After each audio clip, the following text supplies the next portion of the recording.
tell me what's going on for you and how I could help. Okay, so basically, I started studying almost a year ago, and my diagnostic was extremely low. I started with a 130, and that was really discouraging for me because I was the lowest. I had started in prep class, and I had the lowest score. And for some reason, I couldn't grasp just like the main concepts for a good 4 weeks.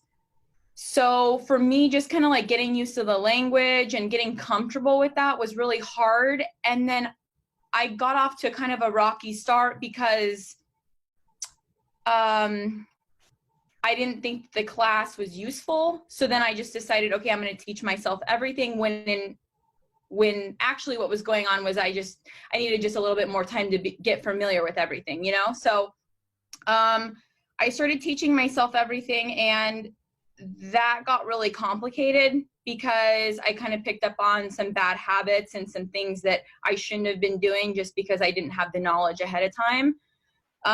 Now I kind of struggle sometimes to get rid of those bad habits. I just find myself when I am uncomfortable or if I see something I'm not familiar with, I kind of revert back to those old habits. So I think for me, the biggest thing is kind of breaking those under timed conditions. And I don't know what's going on because when I'm doing a blind review, I'm getting almost everything right. Mm-hmm. I'm missing maybe 4 or 5 on the whole test. Right. And okay. So timing's part of an issue then. Yeah. And I'm still struggling like under timed conditions to break like a 157. Okay. And let's get more specific here. What are some of those bad habits you're describing?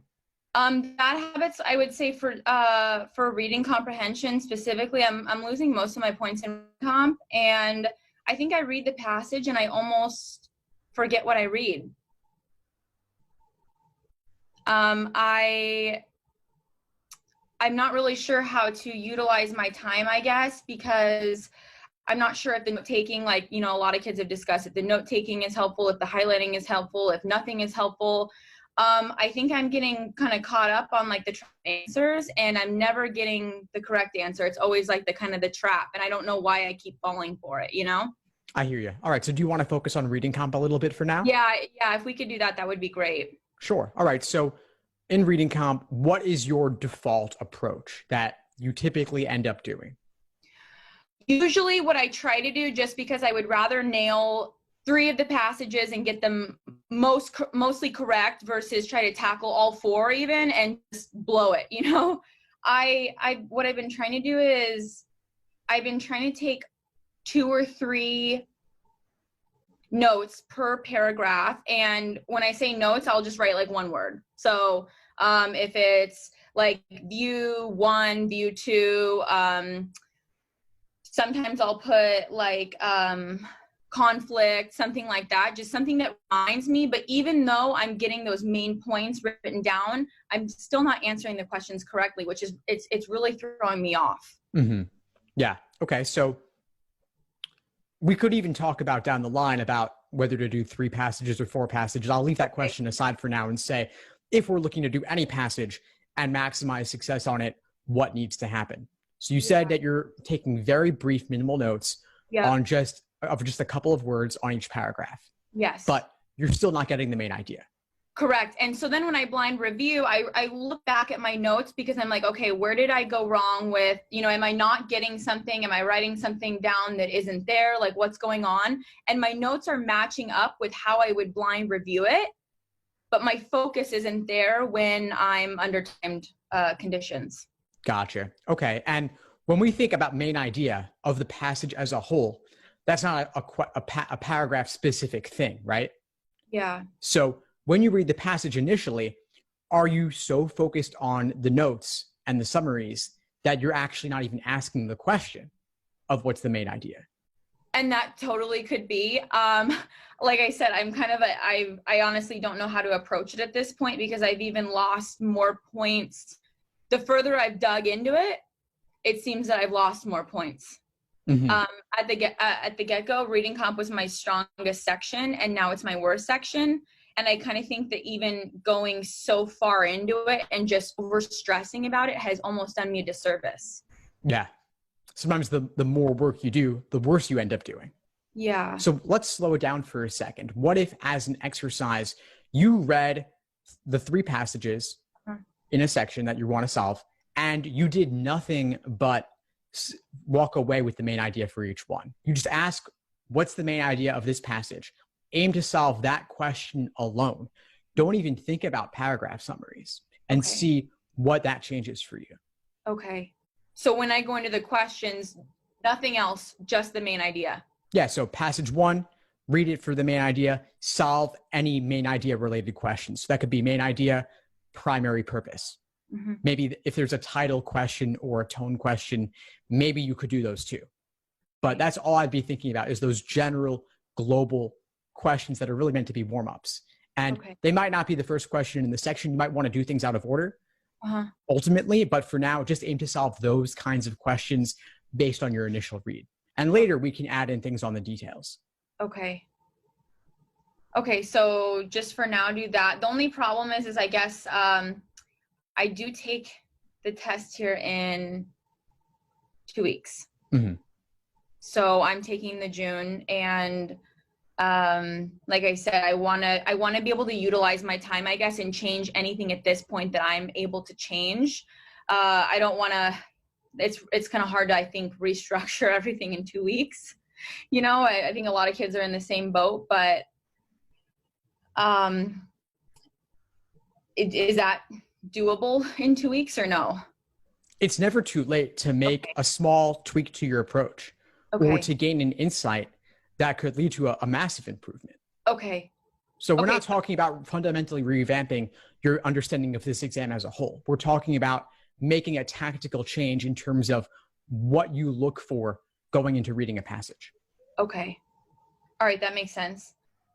And then for the last passage, I usually get, once I finish 3 passages, I usually have about 4 minutes left.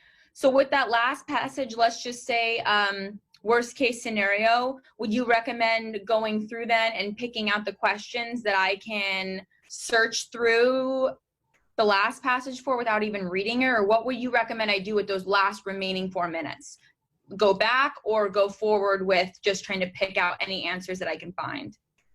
That's a great question. If you've got just a couple of minutes remaining, like 2 to 3 minutes, I would say you may not want to start a totally new 4th passage. You may want to instead go back and double check anything you might have flagged. Okay. Okay, that makes sense. All right. If you had 4 minutes and you had nothing that you'd flagged previously, I could see there being an argument to read that 4th passage and then once again solve those general global main idea kinds of questions.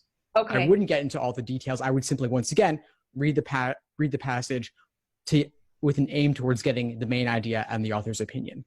Okay. But I think most people are probably better off with very limited time to go back and review what they flagged. Okay, gotcha. Okay, and then as far as logical reasoning goes, one of the things I'm struggling with that is kind of parsing through strong language. When we get to the 5-star questions, those ones, especially with sufficient assumption questions, I get tripped up because sometimes the answer's worded differently than what the conclusion is, and you know what I mean, in the stimulus. So I guess like when things are rephrased, same meaning, but just in like a different way, under timed circumstances, I panic and I miss those. Yeah, that's part of the review process is figuring out which words and phrases are synonymous and similar in meaning and which ones aren't. So that's definitely got to be part of your review process to figure out what made the right answer seem unappealing. Okay. What wording changes made it seem like a mismatch when in reality, those phrases do mean the same thing. Okay. So this has got to be part of the review process. And we've talked a lot about blind review, but there are also plenty of other review strategies out there. And after this call, I'll send you a link to a class I taught going over other question review strategies that you might want to incorporate, especially with logical reasoning, but they would actually apply to reading comp as well. Okay, awesome. Okay. And do you have any like tips or little tricks that you can give me in terms of like, you know, when you are going through first pass? Sometimes I'll just try to go through if there's a question I don't understand, and I'll just try to quickly eliminate bad answers so that if I run out of time, when I can come back, I've at least eliminated the answers that I know are not correct, and I have a better chance of answering it correctly when I'm just, you know, clicking on the couple that I just have remaining. Are there any shortcuts that you can recommend for like specifically maybe like parallel reasoning or anything like that? Sure. Yeah. So Like process of elimination, definitely an important strategy. When it comes to parallel reasoning in particular, a couple of things I would look for. One is the degree of certainty in the conclusion. Okay. So always, never, sometimes, majority of the time. The other would be the category of things they're discussing.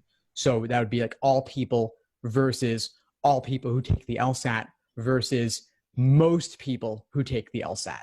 So you want there to be a proper match in terms of to what extent they qualify or limit the group they're talking about. Okay. Okay. And let's see here. That's good. That's good. Logic games. Okay, here's another one. I tend to trip up when we have sequencing and grouping games. I don't utilize my time very well because I get kind of flustered in the moment when there's a lot of different things coming at once. You know, I have some rules that are really restrictive, and then I have some that are free, you know, and I just have like, you know, A comes before B and C, and then B has to be with the red car and all these things. I tend to draw out more diagrams than I need. Does that mean that I'm not doing the work ahead of the work up front, or what would you say is the problem there? Are you drawing out diagrams for all of the answer choices? Sometimes I get to a question and it's like, okay, what must be true if green is with card D, and I end up drawing like 2 or 3 diagrams for that specific question, and I'm just wasting time. Yeah.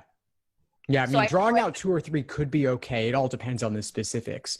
But if you're drawing out all 5 choices, that indicates you might be doing too much. So this might be a case where we have to look at more of the specifics, but I'd also be curious to what extent are you using previous work? Okay. Yeah, previous work, that's another thing is sometimes I feel like in the moment, I'm not going back on previous work. So maybe that's something that I have to remember to go back. Like I said, under timed conditions, it's really easy, I think, to get kind of flustered and worried about running out of time, especially if you're not confident. So that's definitely been like a really big struggle. And then seeing games too that I've never done before, like the miscellaneous. Do you recommend, is there any specific strategies or tactics you recommend for those when you've never seen the game before? Yeah, and that would be get comfortable being uncomfortable.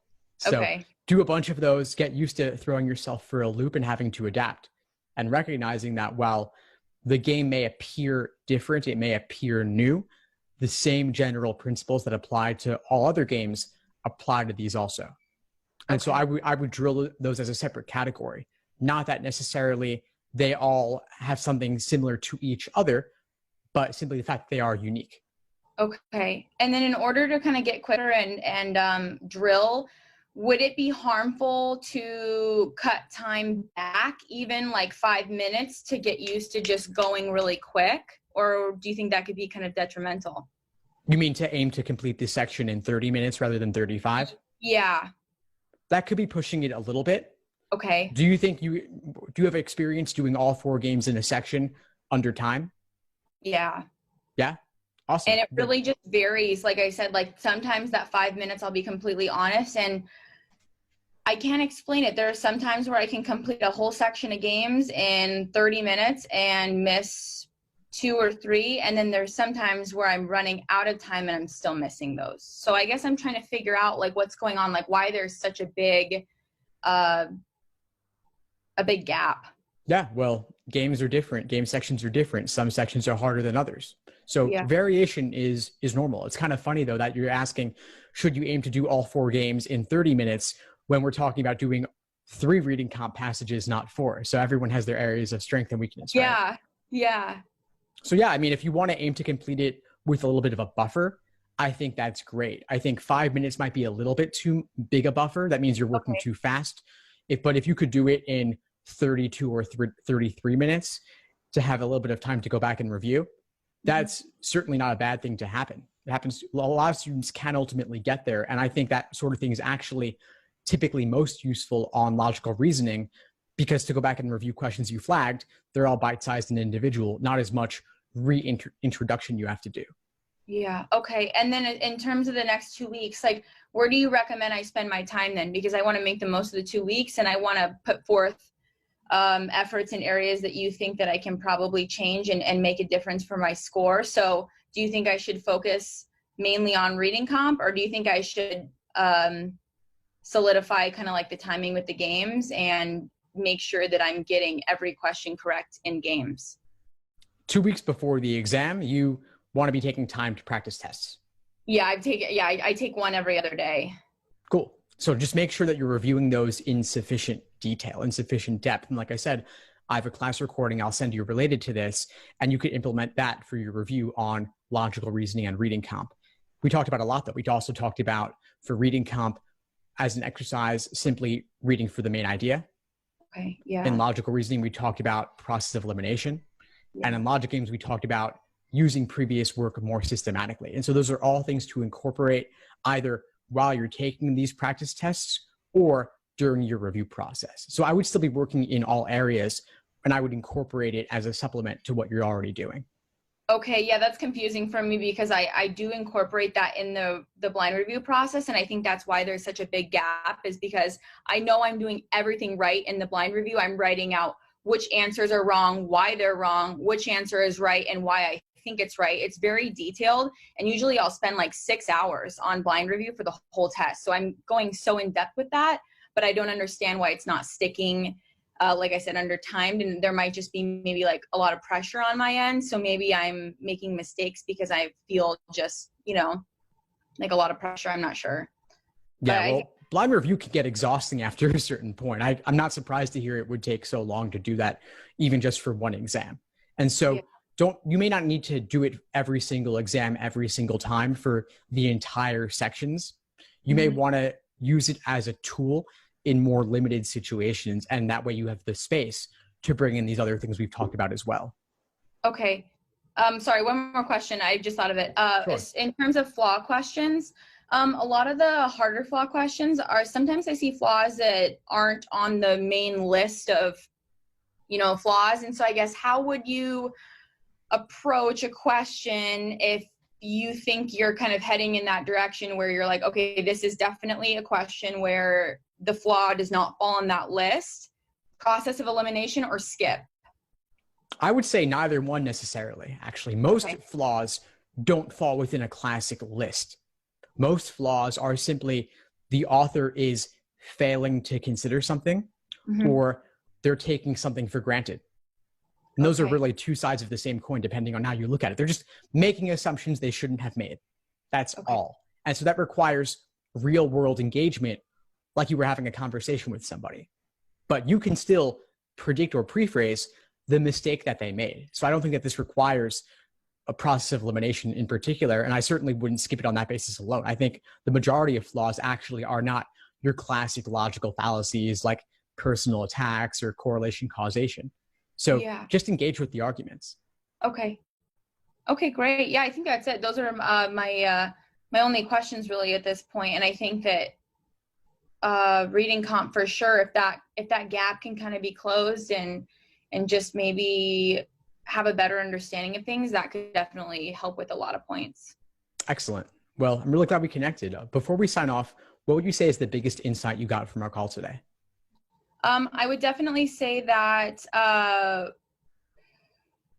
probably, honestly, going back on old work, like the old work and the help with the main point. I think sometimes we get wrapped up in a lot of the details on reading comp specifically, and it's really hard to not get wrapped up in the details. And like you said, going at the main point will help with the questions, and the details sometimes don't help the answer the questions. So I think that'll be helpful. Awesome. Well, keep in touch and let me know if you need anything at all as you move forward. Okay, thank you. My pleasure. Thanks.